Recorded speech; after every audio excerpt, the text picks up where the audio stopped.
For years, Indian military planners have spoken of a collusive threat from China and Pakistan, a two-front war they warned us of. Let's look at how these two fronts have been reactivated in recent years. Now, in 2020, China began aggressively deploying troops in Ladakh. They deployed 2 divisions across the line of actual control, the first time in over 4 decades. India countered it with a matching troop deployment.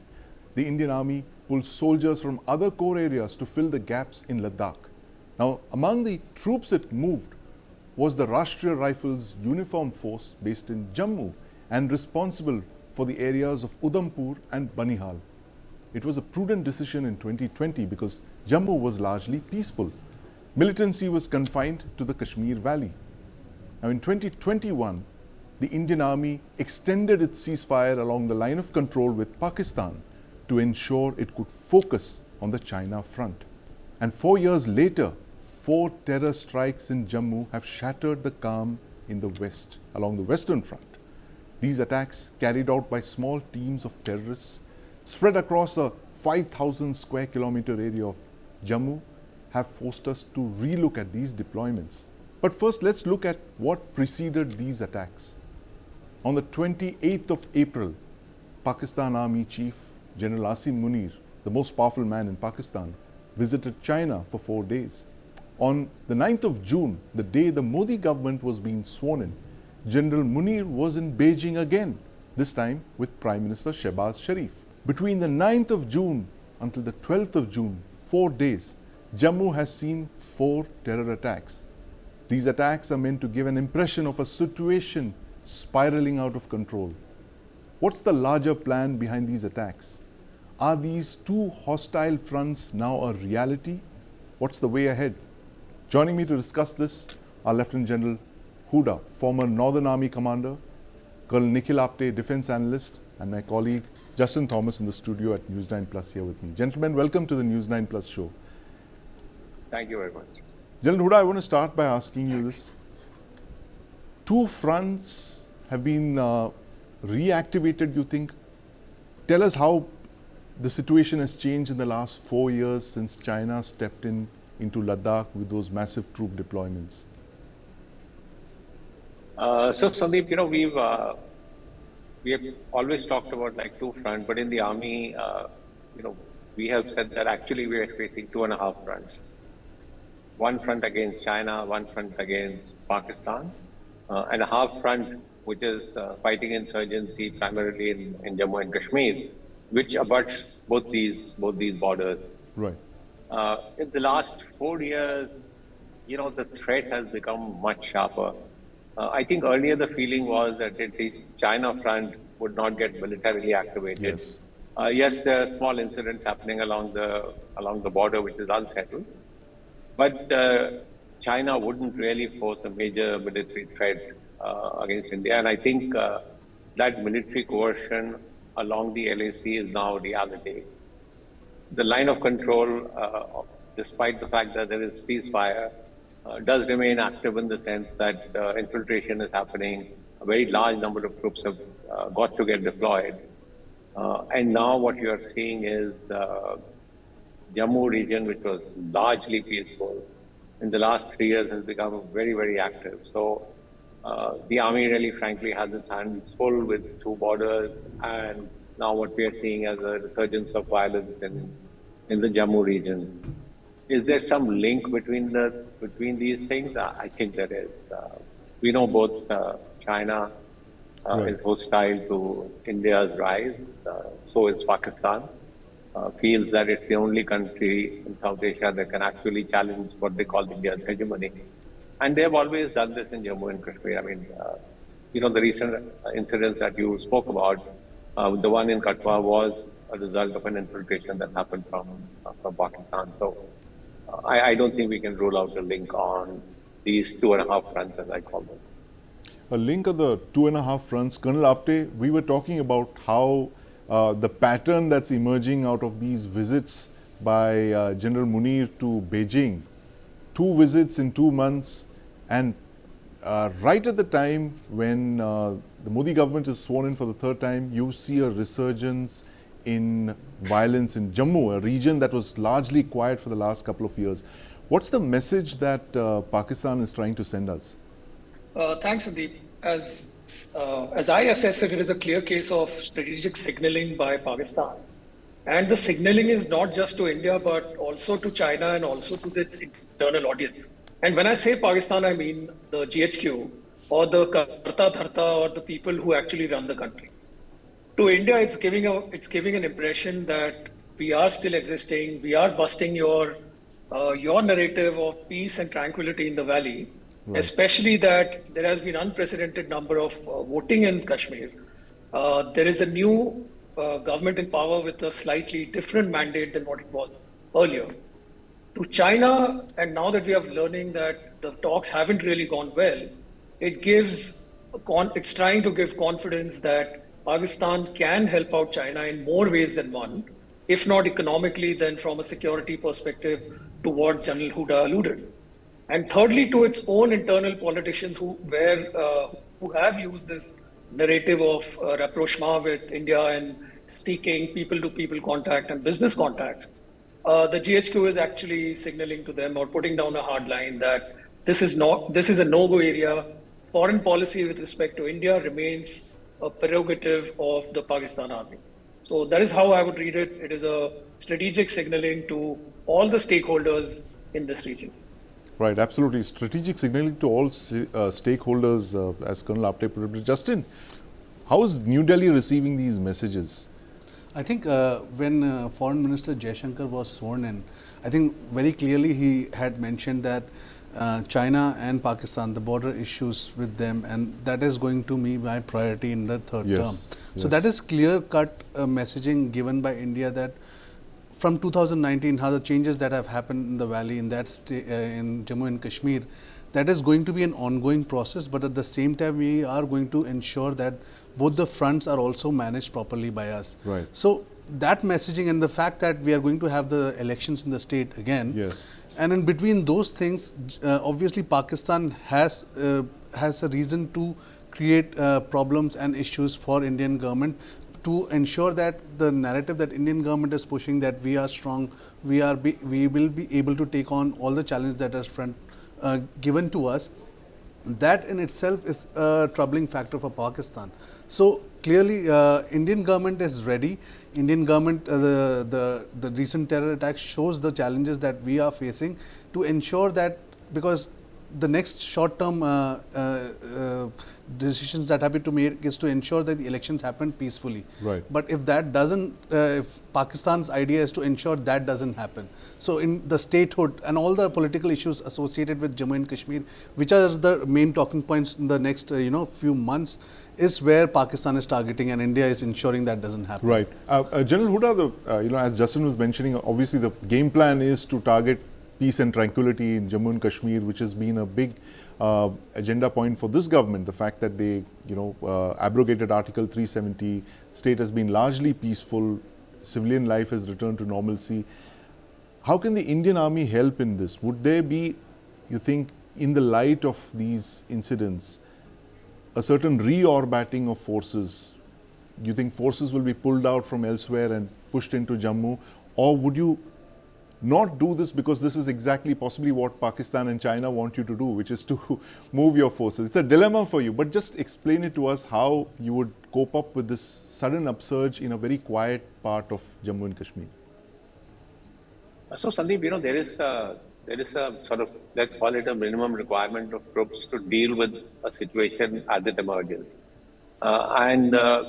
You recall in 2020 when Uniform Force, which was located in Riyasi, got pulled out. Obviously, it did create a bit of a void, as you yourself said, was the right decision at that time. But now, when we are seeing a resurgence of this, I think the army has already pushed in additional forces. So has the CRPF pushed in, after the Dangri massacre that took place of the Hindu population, additional CRPF companies have been moved into the area. I think it's not so much how many troops you require as how you employ them in a cohesive manner. My suggestion is, and I know people will say this model has not been applied, right? but probably there is a need to set up a unified command arrangement so that, the army troops that are there, the CRPF that is there, can all be put under one commander. It will be of tremendous help, Sandeep, in Yes. maximum utilization, optimal utilization of resources, Right. having a common strategy, and more importantly, Sandeep, I think it will put accountability on one person. Right. So probably GOC 16 Corps, who's at Nagarota, can be made the unified Yes. operational commander. Yes. Because often what happens when you have forces of different ministries operating in the same area, not Right. under the same Right. command arrangement, fingers tend to get pointed. So I think it's also important that accountability be placed on a single commander in this case. That to me, I think, would be a big step that would help control insurgency in this area. Absolutely, a tri-command arrangement. It's complete out-of-the-box thinking, General Huda. But we expect nothing, other than out-of-the-box thinking from you, as I've known you for several years. But tell us, General Huda, why, when you were Northern Army Commander, was this ever discussed? The fact that, pooling in forces, having a joint, unified command to handle a common threat, and what were the hurdles to this?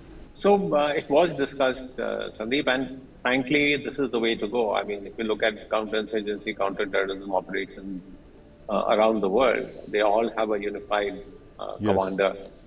We did have a unified headquarters headed by the chief minister, but unfortunately, it used to meet only, in times of crisis, Yes. and there was no real sort of permanent secretariat to do the operational planning. Right. What are the hurdles? Frankly, the hurdle is, turf protection. Everybody wants to remain, to protect this turf. Why should Central Armed Police Forces go under the army? They should retain Yes. their independent character. And so what you have is road opening being done by the CRPF under some other command, and Yes. some incident happens on the road. Yes. And then, all kinds of sort of questions are raised as to who was responsible. Was it the Russian Rifle Unit? Was it the Yeah. CRPF? I think all this will go away. The government really bites the bullet on this one and sets up a unified command. Unified command, absolutely. General Huda, when you spoke, I was just reminded of the 26/11 attacks. Something that we have all covered, we've all witnessed. You were in service at that time, and you remember when the attacks took place. There was literally, a merry-go-round of forces that were coming in and going out. There was first the Mumbai police, then you had the Marine Commandos, then you had the NSG. Three different forces, three different turfs, and neither of them were kind of coordinated. So I think the big question that you've raised over here, that the fact that you need a unified command, is QED. It's the way forward. Colonel Apte, why have suggestions like this never been taken up? It's been 3 decades. We've been fighting insurgency. It comes periodically. There's a rise, there's a fall, there's a rise again. And obviously, when you have countries like Pakistan and China now working closely, why are solutions like this not being explored? To be very candid on this, I think, as General Huda said, it's a matter of turf, and Yes. more so also a matter of resources and the different kind of stakeholders and the different ministries who are involved there. Not just that, even as part of the army, if you look at it, then the area which is near Jammu, which has an international boundary, which Pakistan calls a working boundary. Yes. And north of it, which is LC, are under two different large formations, under two different commands. So not only is unified command a great idea, but execution of that would require some amount of heavy lifting from Right. different stakeholders, different ministries. Also want to bring in that the solution for this does not lie purely in the security domain of the armed forces as such, Yes. but also in the intelligence and the foot soldiering domain of the J&K police. Right.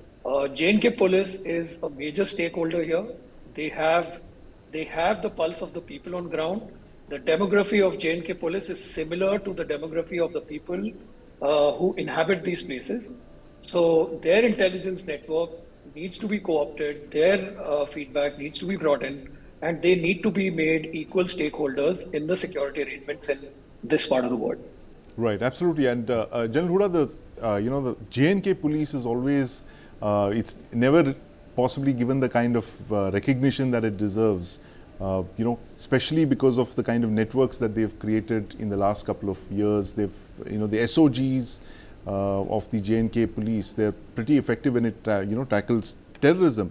But you see a need now, maybe after 3 decades, for the army to kind of step back a little bit and give more responsibility to the CRPFs, the CAPFs and the state police, where the army does, largely the big heavy lifting closer to the borders, leaving the internal security duties primarily to the police and the CAPFs? So, Sandeep, this question is sort of often asked. I think what we have to see is, are we looking at the problem in Jammu and Kashmir primarily as a law and order problem? Right. Or are we primarily seeing it as a sort of a counterinsurgency, counter-terrorist campaign? If the latter is the case, and we look at it as a counterinsurgency, counter-terrorism campaign, then obviously I think it's the army that has to take the lead. If we feel that the situation has transited to law and order, right, then certainly the police and the CRPF can look at it. I don't think, frankly, Sandeep, that we've reached that stage that it's purely a law and order issue, and therefore can be handled by the CRPF and the police. The other thing, I think, what we don't realize is that the army comes with some tremendous capabilities that are not there with the Central Armed Police Forces. Right. So you have, you have the logistics support, you have the communication units, you have the engineering units, you have the UAVs, helicopters, which is all is required as a capability to operate in these areas. Right. If you think the CRPF can sort of have these capabilities, handle these, things are getting better, Sandeep, and at some stage, I think the army will have to hand over. Right. So, which is why I'm saying, why don't we integrate the CRPF and the army, sort of operate together, learn from, army's best practices. I think that would be the way to go forward. But if you ask me, can everything today be handed over to the CRPF and the police? I think the answer is no.